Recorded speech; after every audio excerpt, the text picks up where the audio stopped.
Mr. Levi. Hey Andy, how you doing, buddy? Good, how are Good. you? Okay.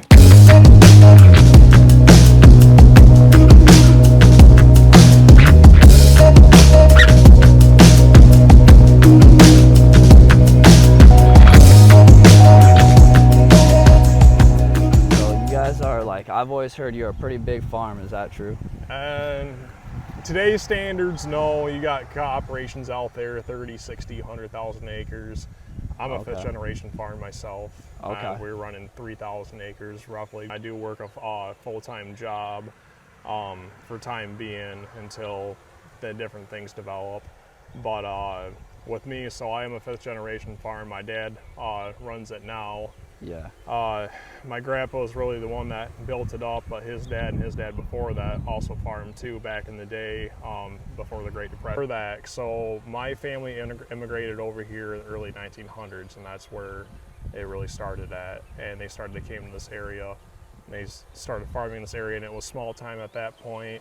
And when the Great Depression hit, there was a lot of things that got separated, but we still, while we did. Like family-wise separated? Or? Yeah, there was a lot of sellout. Obviously, just keep bills going and stuff Oh, like really? that. So you got smaller as the years went? The Guziak site did itself, and where it really grew at was my grandpa, who's now passed.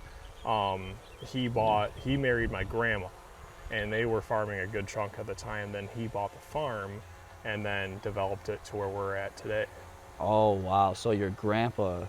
Yep, my grandpa was the one that really is the one, he went ahead and made it to where we're at today. Today, okay. Yep. And where do you want to be in the future? How old is your grandpa? Hold on, sorry. Well, my grandpa died at 65. Oh my goodness, he's been gone for 5 years now. And that's where my dad really took stuff over. And then in the last 2 years is where I've stepped in and I've started doing more around here. And where I want to focus myself at, probably in the livestock sector, and see where things go from there. Livestock, okay. Yeah. That takes up a little bit more land, right? You want to get out of the necessarily. crop? No, I'd like to stay in crops, not dairy. Not dairy. Beef would be a good thing, pigs would be a good thing. I got a couple things going on in my life right now where I need to get those things figured out until I can look forward and where I want to go. But yeah, that's right. You just had a baby. Do you want that on? I just had a baby. Yeah, no, that's fine. I just had a baby. What's his name again? Can you say his name? Everett.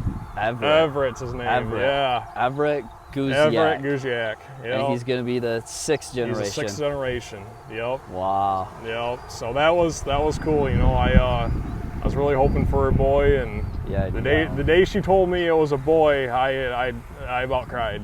Oh, I about cried, man. I did. Oh wow. Yeah. Was it stressful? The pregnancy was a big shift. It was a real big shift, but now that he's born, and you know, it's good. It really is. I love being a dad. Okay. Yeah. So it's worth it. You think it's worth it? It's worth it. Yeah. You know, I found a real good woman, and you know, and so we had a kid together, and I'm happy, she's happy, and little man's, I think he's happy. I don't know, he doesn't do much. Okay. Do you ever want to get away from farming? You ever thought about just... Not a day in my life. Selling out? Nope. And moving to Mexico? Not a day in my life. Not a day in my life. For real, you haven't, the thought hasn't crossed your mind where you're like... What else am I going to do, man? Move to Mexico. Move to Mexico, come on, man. No, dude, it's like... Yeah. You know, this is where I grew up. This is what I know. This is my area. This is my, you know, I focused myself here, you know, and I could have went out and I could have done whatever, you know, and some guys have, you know, and that's, it wasn't my blood, you know, this was day one where I was brought up. And, you know, I'm very blessed for this life. And I do want to make this clear, though, for anybody out there who thinks that farming is like we just sit around in tractors and all that. I mean, I kind of do believe that. Yeah, no, that ain't I know it, man. all you guys say that, and you guys, like, I feel like here's the normal perspective. Like, you guys get big government subsidies, and then in July, you just like set back and like. There's a lot more involved. You got, you know, you're spraying, you're laying down fertilizer, looking at your crop health, you know, you're looking at all that stuff. And that happens in July, like mid-July or something? July, like, so what we do is we side dress 28% nitrogen. So June, July, when the corn's, you know, about this high, you know, 6 inches high is where we go and we'll side dress. Oh, and that's where you'll spike it, and that's where they get a lot of some of their nutrients at, because we also fertilize in furrow too. Oh, wow. Okay. Yep. Let's go for a spin. Yeah, let's go for a spin, man. Yeah. All right, cool.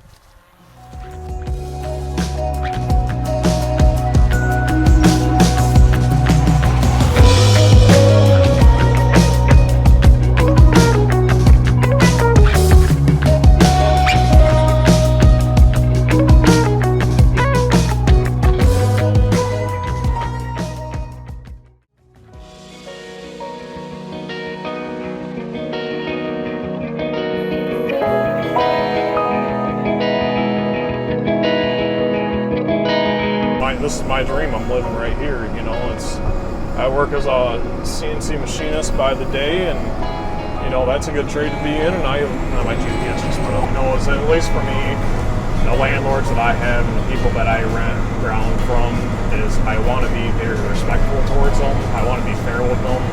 I always have. I know I've heard other guys out there, other farms, where they didn't pay their landlords. They didn't go ahead. Do this or that. That's not me. I try to live my life as honestly as I can. You know, I want to be fair to the people that have allowed me the opportunity to work with them.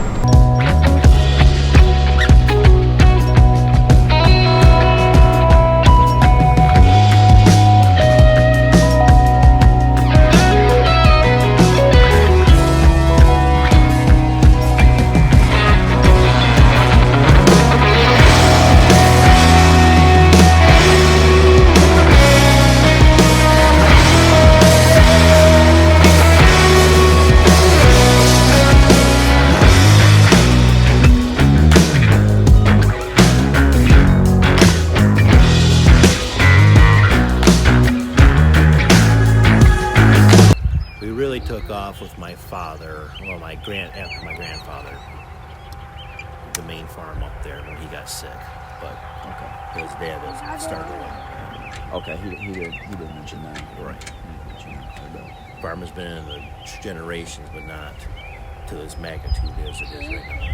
Okay. Where do you want to head with the farm? I'm good right now. You're good right now? A little bit too much already? Yeah, it's getting I'm at the point where I gotta start doubling everything or stay where I'm at. You don't want to be like Fred Van Gilder? Nope. That dude's huge. Nope. Do not want to be like that.